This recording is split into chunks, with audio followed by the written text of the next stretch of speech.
नमस्कार। कक्षा 9 की पुस्तक अर्थशास्त्र और राजनीति विज्ञान का अध्याय 2 आज हम आपके सामने लेकर आए हैं। अध्याय का नाम है संविधान निर्माण। इस अध्याय को हमने 2 भागों में बांटा है। तो भाग 1 में हम क्या करेंगे, इस अध्याय में हम निम्नलिखित सवालों के जवाब खोजेंगे। सवाल क्या है? पहला है कि संविधान क्या है, किसको संविधान कहते हैं। दूसरा, हमें संविधान की जरूरत क्यों होती है। तीसरा, संविधान बनते कैसे हैं। चौथा सवाल है कि संविधान कौन बनाता है और किस तरीके से बनाता है। पांचवा सवाल है जो इस अध्याय में बताया गया है कि संविधान में कौन कौन से मूल्य होते हैं, क्या क्या बातें होती हैं। और छठा सवाल है, एक बार संविधान बन जाने के बाद क्या हम बाद में बदलती परिस्थितियों के अनुसार उसमें बदलाव कर सकते हैं। ये 6-7 सवाल हैं जिनको इस अध्याय में हम जानने की कोशिश करेंगे। हाल के वर्षों में दक्षिण अफ्रीका में संविधान बना है। सबसे पहले हम यह जानने का प्रयास करेंगे कि दक्षिण अफ्रीका में ऐसा क्या हुआ कि वहां संविधान बनाने का काम करना पड़ा, क्योंकि ये कहा गया है कि अभी जो है वो दक्षिण अफ्रीका का संविधान बना है। तो ऐसी क्या परिस्थितियां पैदा हो गई थी कि वहां संविधान बनाने का काम करना पड़ा। दक्षिण अफ्रीका रंग भेद की नीति का शिकार, अर्थात वहां गोरे और काले का भेदभाव होता। रंग भेद की नीति है जब आप चमड़ी के रंग के आधार पर भेदभाव करते हैं, गोरे और काले के आधार पर भेदभाव करते हैं, उसको हम कहते हैं रंग भेद की नीति। तो वहां पर भी गोरे और काले का भेदभाव होता था। वहां रंग भेद की यह नीति यूरोप के गोरे लोगों ने शुरू की थी। अंडरलाइन कर लीजिए इसको, यूरोप के गोरे लोगों ने शुरू की थी। इसका मतलब था कि जो काले लोग थे वो वहां के निवासी थे, यूरोप के जो गोरे लोग थे वहां पर व्यापार करने के लिए गए थे। 17वीं और 18वीं शताब्दी में यूरोप के लोग भारत की तरह दक्षिण अफ्रीका में भी व्यापार करने के लिए गए थे। जैसे भारत में आए थे उसी तरह से दक्षिण अफ्रीका में भी गए थे। बाद में इनमें से बहुत से लोग दक्षिण अफ्रीका में ही बस गए और वहीं के निवासी बन गए। इसके बाद उन्होंने वहां के स्थानीय शासन को अपने हाथों में ले लिया। दक्षिण अफ्रीका के स्थानीय लोगों की चमड़ी का रंग काला था, इसलिए इनको अश्वेत कहा जाने लगा। श्वेत का मतलब होता है गोरा, साफ। तो क्योंकि वहां के लोगों की जो स्थानीय लोग थे वहां के, उनकी चमड़ी का रंग काला था, इसलिए उनको अश्वेत कहा जाने लगा तथा गोरे लोगों को श्वेत कहा जाने लगा।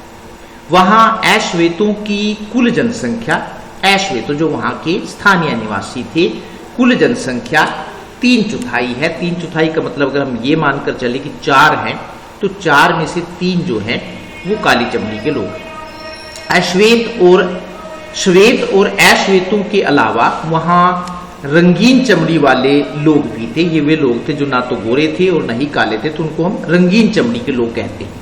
ये कौन थे?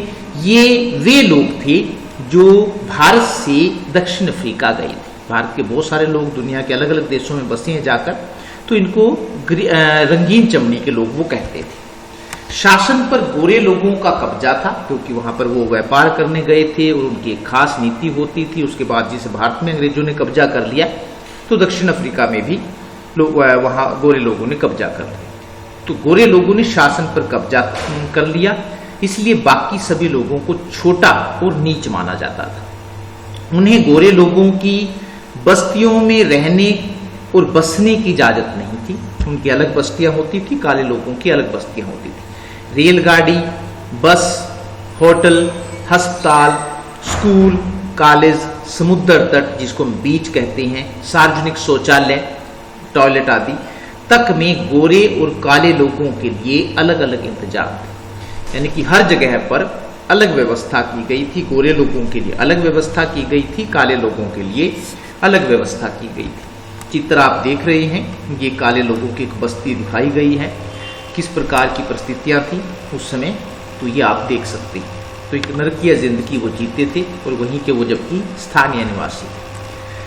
ये नोटिस बोर्ड हर जगह चिपकाए हुए थे। डेंजर लिखा है, यू हैव बीन वार्न्ड, आपको सचेत कर दिया गया है। क्या लिख रखा है? नेटिव्स। नेटिव्स का मतलब है जो वहाँ के स्थानीय निवासी थे, काले लोग जिनको हम कहते हैं, ऐशवेत जिनको हम कहते हैं। नेटिव्स, इंडियंस एंड कलर्ड्स यानी कि भारतीय और रंगीन चमड़ी वाले। If you entered these premises at night, यदि आप रात को यहाँ पर प्रवेश करते हैं, you will be listed as missing, तो आपको गुमशुदा मान लिया जाएगा। Arms guards shoot on the side, जो आर्मी के जवान हैं जो उन्होंने रखे हुए थे, आपको देखते ही गोली मार देंगे। सवेजिज डॉग्स रिवियर दी कॉर्प्स, तो इस तरह की मैसेज लिखे होते थे काले लोगों के लिए। तो एक अलग प्रकार का, जिसको हम कहते हैं गंभीर प्रकार का भेदभाव कि वहाँ पर काले लोगों के साथ किया जाता था, जबकि वहाँ पर वो स्थानीय निवासी थे। ये आप देख रहे हैं रेलवे का, एक रेलवे प्लेटफॉर्म का है। तो ये नोटिस बोर्ड चिपका हुआ है, इस पर लिखा हुआ है वाइट्स ओनली। सिर्फ ये जो सीढ़ियाँ हैं वो गोरे लोगों के लिए है, तो काले लोगों के लिए अलग सीढ़ियाँ। तो वो ज़्यादा भयानक, जिसको हम कहते हैं भेदभाव किया जाता था। गिरजाघर तक अलग थे, काले लोगों को वोट डालने का भी अधिकार नहीं था, जबकि वो वहाँ के स्थानीय निवासी थे। 1950 से ऐशवेत और रंगीन चमड़ी वाले लोगों ने रंग भेद की इस नीति के खिलाफ संघर्ष करना शुरू किया। रंग भेद की इस नीति का विरोध करने के लिए उन्होंने अफ्रीकी नेशनल कांग्रेस का गठन किया और हड़तालें और विरोध प्रदर्शन करने शुरू किए। 1950 में जब ये भेदभाव बहुत ज़्यादा हो गया और दुनिया के बहुत सारे देश स्वतंत्र हो गया, तो वहाँ पर ये अलग प्रकार का भेदभाव था। तो उन्होंने इस नीति का या रंग भेद की नीति का विरोध करने के लिए अफ्रीकी नेशनल कांग्रेस के नाम से एक संस्था गठित की और हड़तालें और विरोध प्रदर्शन करने शुरू किए। नेल्सन मंडेला का इन विरोध प्रदर्शनों में महत्वपूर्ण योगदान रहा। नेल्सन मंडेला का आधुनिक जो दक्षिण अफ्रीका है उसको बनाने में महत्वपूर्ण योगदान है।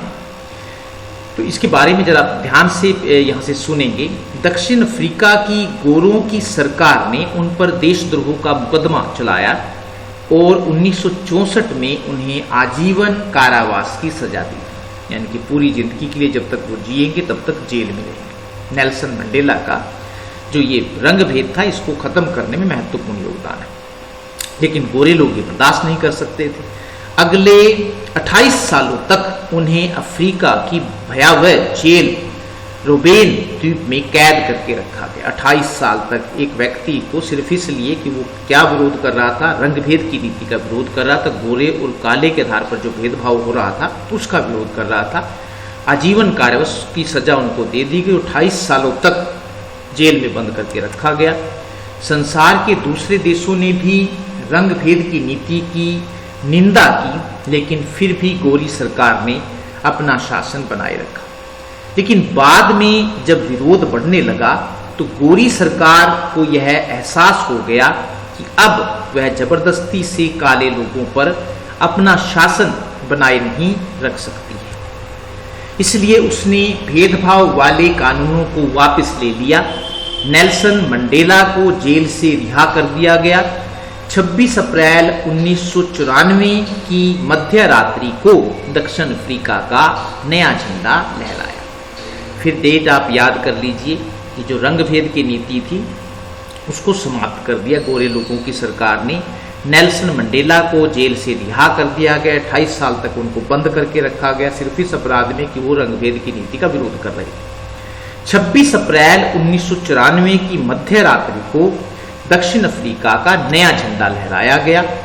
यह दुनिया का एक नया लोकतांत्रिक देश बना जिसमें रंग भेद वाली शासन व्यवस्था को समाप्त कर दिया गया तथा सभी नस्ल के लोग, चाहे वो काले थे, फिर चाहे वो गोरे थे, किसी चाहे रंगीन चमड़ी वाले थे, सभी नस्ल के लोगों की मिलीजुली सरकार बनाने की व्यवस्था की गई। ऐशवेत नेताओं ने ऐशवेत समाज से आग्रह किया कि सत्ता में रहते हुए गोरे लोगों ने जो जुल्म किए थे वे उनको भूल जाए। हालांकि ऐसा करना मुश्किल नहीं था, लेकिन फिर भी जो वहाँ के काले लोग थे उन्होंने समाज के अपने समाज के लोगों से अपील की कि आपके ऊपर जो गोरे लोगों ने जुल्म किए हैं उसको आप भूल जाएं और गोरे लोगों को माफ कर दें तथा नई दक्षिण अफ्रीका का निर्माण करने के लिए मिलकर संविधान का निर्माण करें। 2 वर्षों की चर्चा और बहस के बाद दक्षिण अफ्रीका में जो संविधान बना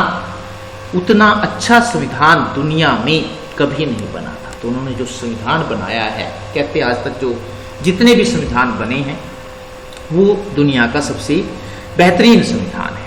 इस संविधान में नागरिकों को जितने व्यापक अधिकार दिए गए हैं उतने दुनिया के किसी भी संविधान में नहीं दिए गए। दक्षिण अफ्रीका के संविधान से दुनिया भर के लोकतांत्रिक लोग प्रेरणा लेते हैं। तो उन्होंने जिस प्रकार का एक बेहतरीन संविधान बनाया है तो दुनिया भर के लोग उससे जो है मार्गदर्शन प्राप्त करते हैं। ये उसकी प्रस्तावना है संविधान की दक्षिण अफ्रीका के। जैसे हमारे संविधान की प्रस्तावना लिखी है कि हम भारत के लोग, इसी प्रकार शुरू में लाइनें लिखी होती जिसमें उसकी झलक मिलती है कि दक्षिण अफ्रीका का संविधान कैसा है। हम दक्षिण अफ्रीका के लोग, क्योंकि हम भारत के लोग जब हम लिखते हैं वहां से हमारे संविधान की प्रस्तावना शुरू होती है। वास्तव में प्रस्तावना को पढ़कर ही अनुमान लगाया जा सकता है कि संविधान में क्या है। हम दक्षिण अफ्रीका के लोग अपने इतिहास में हुए अन्याय को स्वीकार करते हैं, अपनी भूमि पर आजादी और न्याय के लिए संघर्ष करने में कष्ट उठाने वालों को सलाम करते हैं, अपने देश को बनाने और विकसित करने में मदद करने वालों का आदर करते हैं और मानते हैं कि दक्षिण अफ्रीका उन सभी का है जो यहाँ रहते हैं, यहाँ की विविधता से जुड़े हैं। इसलिए स्वतंत्र रूप से चुने अपने प्रतिनिधियों के माध्यम से अपने गणतंत्र के सर्वोच्च कानून के तौर पर इस संविधान को स्वीकार करते हैं, जिससे पहले के विभाजन मिटे और लोकतांत्रिक मूल्यों, सामाजिक न्याय और मौलिक मानवाधिकारों पर आधारित एक समाज बन सके। ऐसे लोकतांत्रिक और मुक्त समाज की स्थापना हो जिसमें सरकार लोगों की इच्छा के अनुसार बने और चले तथा हर नागरिक को कानून से समान संरक्षण हो, सभी नागरिकों के जीवन की गुणवत्ता में सुधार हो और हर एक व्यक्ति की संभावनाओं को फलने फूलने की स्वतंत्रता हो और एक संयुक्त और लोकतांत्रिक दक्षिण अफ्रीका का निर्माण हो जो राष्ट्रों के समूह में एक संप्रभु देश के तौर पर अपना उचित स्थान प्राप्त कर सके। ईश्वर हमारे लोगों की रक्षा करे। तो ये संविधान की प्रस्तावना है दक्षिण अफ्रीका के, जिसमें लोगों को बहुत सारे मौलिक अधिकार भी दिए गए हैं और बहुत सारी स्वतंत्रताएं भी दी गई हैं। 1994 तक जिस देश की दुनिया भर में अलोकतांत्रिक तौर तरीकों के लिए निंदा की जाती थी कि वहाँ रंग भेद की नीति थी जो गलत थी, इस बात के लिए निंदा की जाती थी, आज उसे लोकतंत्र के मॉडल के रूप में देखा जाता है। उसी दक्षिण अफ्रीका को आज लोकतंत्र का मॉडल माना जाता है।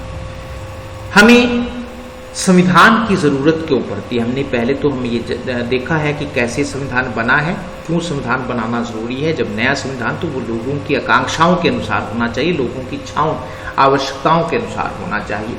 तो हमें संविधान की जरूरत क्यों पड़ती है? हमें संविधान की जरूरत क्यों पड़ती है, यह जानने से पहले यह जान लेना जरूरी है कि संविधान किसे कहते हैं। आपके दिमाग में ये प्रश्न पैदा हो रहा है कि संविधान होता क्या है। संविधान लिखित नियमों की ऐसी किताब है जिसके अनुसार किसी देश की सरकार चलती है। यह आपने याद कर लेना है, अंडरलाइन कर लेना है ताकि आपकी याद रह सके। लिखित नियमों की, यानी कि किताब लिखी होती है, अगर कोरे पन्ने हैं तो हम उसको किताब नहीं कह सकते हैं, फिर तो उसको नोटबुक कहेंगे। तो संविधान लिखित नियम होते हैं और वो लिखित रूप में होते हैं। लिखित नियमों की ऐसी किताब है जिसके अनुसार किसी देश की सरकार चलती है। तो सरकार को चलाने के लिए जो नियम जिस किताब में लिखे जाते हैं उसको हम संविधान कहते हैं। संविधान देश का सर्वोच्च कानून होता है, उसमें जो लिख दिया है उससे बढ़कर कोई कानून नहीं होता है, क्योंकि उसके अनुसार सरकार को चलना होता है। तो इस प्रकार से जैसे ये किताब हमने आपको चित्र में दिखा रखी है, इस प्रकार से संविधान एक किताब लिखी होती है जिसमें नियम लिखे होते हैं।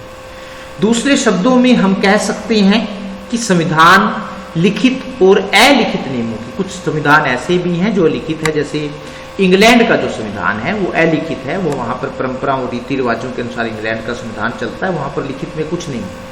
तो हम कह सकते हैं कि संविधान लिखित और अलिखित नियमों का ऐसा संग्रह है जिसमें सरकार के संगठन, संरचना, कार्यों, नागरिकों के अधिकारों और कर्तव्यों का वर्णन। तो उसमें बहुत सारी बातें होती हैं, नियम होते हैं जिसके अनुसार वो सरकार चलेगी। तो क्या क्या होता है, लिखित नियमों का ऐसा, लिखित और अलिखित नियमों का ऐसा संग्रह है जिसमें सरकार के संगठन, सरकार कैसे बने, संरचना क्या होगी, सरकार के कार्यों, नागरिकों के अधिकारों, कौन कौन से नागरिकों के अधिकार होंगे और नागरिकों के कर्तव्यों का वर्णन होता है। तो हम सिंपल सा हम कह सकते हैं कि संविधान एक किताब है जिसमें नियम लिखे होते हैं और इन नियमों के अनुसार सरकार चलती है। संविधान के काम क्या काम करता है संविधान, जिसमें क्या ऐसी बातें लिखी होती है जिनके अनुसार सरकार चलती है। क्या है संविधान, काम क्या है? एक, यह साथ साथ रह रहे विभिन्न तरह के लोगों के बीच भरोसा और सहयोग कायम करता है। ये जरूरी है कि एक देश में जिसमें विभिन्न धर्मों, जातियों, संप्रदायों के लोग रहते हैं, वहाँ पर यह जरूरी है कि कुछ ऐसी बातें लिखी होनी चाहिए ताकि सभी को ये लगे कि वो एक ही देश के नागरिक हैं। ये नहीं होना चाहिए कि उन पर किसी प्रकार का अत्याचार हो या किसी प्रकार से उनके अधिकारों को छीना जाए। तो यह जो संविधान होता है वो साथ साथ रह रहे विभिन्न तरह के लोगों के बीच भरोसा और सहयोग कायम करता है। दूसरा, संविधान का काम क्या है? यह इस बात को स्पष्ट करता है कि सरकार का गठन कैसे होगा। उसमें बताया जाता है कि जो सरकार बनेगी वो कैसे बनेगी तथा किसे फैसले लेने का अधिकार होगा और जो निर्णय लेने का अधिकार होगा वो कौन व्यक्ति होंगे, वो इस बात का वर्णन भी संविधान में साफ साफ कर दिया जाता है। तीसरा, संविधान से सरकार के स्वरूप की भी जानकारी मिलती है कि सरकार का रूप कैसा होगा। सरकार के अनेक रूप होते हैं, जैसे अध्यक्षात्मक सरकार जो है वो अमेरिका में है, वहाँ पर जो राष्ट्रपति है वो सब कुछ है, तो वहाँ पर उसको हम अध्यक्षात्मक सरकार कहते हैं। संसदीय सरकार हमारे भारत में है। एकात्मक सरकार, जहाँ सारी की सारी शक्तियाँ केंद्र सरकार के पास होती हैं, राज्य नहीं होते हैं, उसको हम एकात्मक सरकार कहते हैं। संघात्मक सरकार, जहाँ पर शक्तियाँ केंद्र और राज्यों के बीच बटी होती हैं, वो संघात्मक सरकार, जैसे हमारे भारत में संघात्मक सरकार है, इंग्लैंड में एकात्मक सरकार है। लोकतांत्रिक सरकार, लोगों की जो सरकार होती है, सरकार का ऐसा रूप जिसमें लोग अपने प्रतिनिधि को चुनकर शासन चलाते हैं। एक तानाशाही सरकार होती है जिसमें एक व्यक्ति का शासन। तो संविधान से हमें सरकार के इन रूपों की भी जानकारी मिलती है कि वास्तव में जो सरकार बनेगी वो किस तरह की होगी। चौथा, संविधान से इस बात की भी जानकारी मिलती है कि सरकार के विभिन्न अंगों के क्या क्या कार्य हैं। तो सरकार के 3 अंग होते हैं बेसिकली, इसमें बताए गए हैं। तो वो संविधान हमें बताता है कि सरकार के जो 3 अंग हैं उनके क्या क्या कार्य होंगे। सरकार के 3 अंग होते हैं। एक विधानपालिका है, वो कानून बनाने वाला अंग है। कार्यपालिका है, वो कानूनों को लागू करने वाला अंग है। और न्यायपालिका है, कानून तोड़ने वालों को सजा देने वाला। तो संविधान में इन तीनों अंगों की संरचना, उनके कार्यों और शक्तियों आदि का वर्णन होता है। तो संविधान में इस बात का साफ वर्णन कर दिया जाता है कि जो 3 अंग है सरकार के वो क्या क्या काम करेंगे। 5वां, संविधान से यह भी पता चलता है कि नागरिकों के क्या क्या अधिकार हैं। इस बात का वर्णन भी संविधान में लिखा होता है कि जो नागरिक हैं उनके क्या क्या अधिकार उनको दिए गए, क्योंकि संविधान में नागरिकों के मौलिक अधिकारों का वर्णन होता है। जैसे भारतीय संविधान में नागरिकों के 6 मौलिक अधिकार लिखे गए हैं, तो उस बात का पता भी हमें संविधान से चलता है।